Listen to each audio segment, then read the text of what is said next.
ถือว่าทีมงานเรากำลังเก็บปลาแล้วเด้อเด้อนี่ตัดแล้ว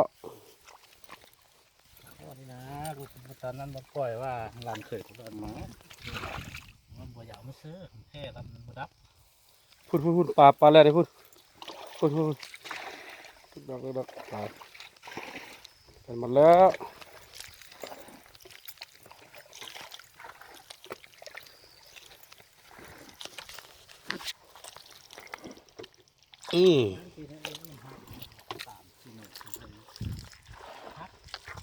ปลามันขึ้นมาพี่ได้เนาะระบายมาหันเลย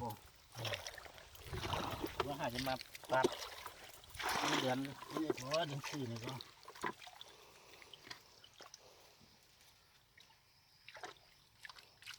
สำนี้นะประเด็นนะครับปรุงน้ำก็คักเสร็จแล้ว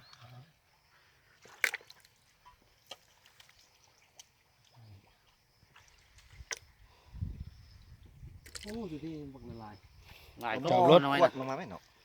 มอหันกวดมาให้บุดมปะยึดสองโต้นี่ปลาแล่นมาแล้วจุ๊บเล่นขึ้นนั่นบนหลายเลยดีขึ้นไหม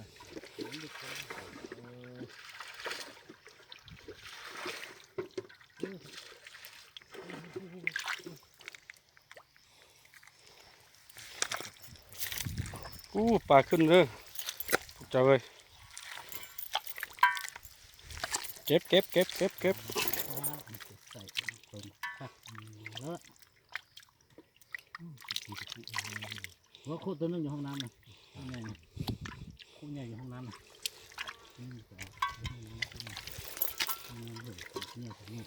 ปลาเด้อพี่น้องปลาเด้อปลาน้อยเด้อ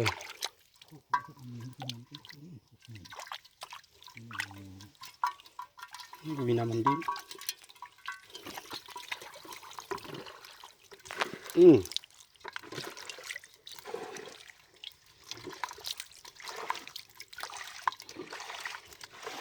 อัดแวะครับจิ้มมือตัวแห้งแล้วประเด็นมันน้อยแท้ละเอามันเล่นมาติดสายมือโอ้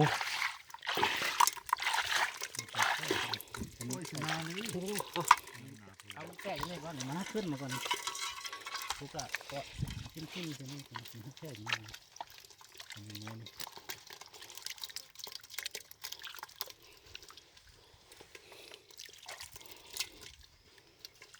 ผมมัด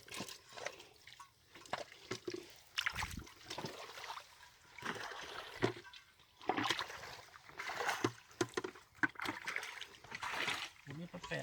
อยู่หน่อยเต้นปลานิลนี่ก็แห้งแล้วเป็นน้อยได้5-6 ตัว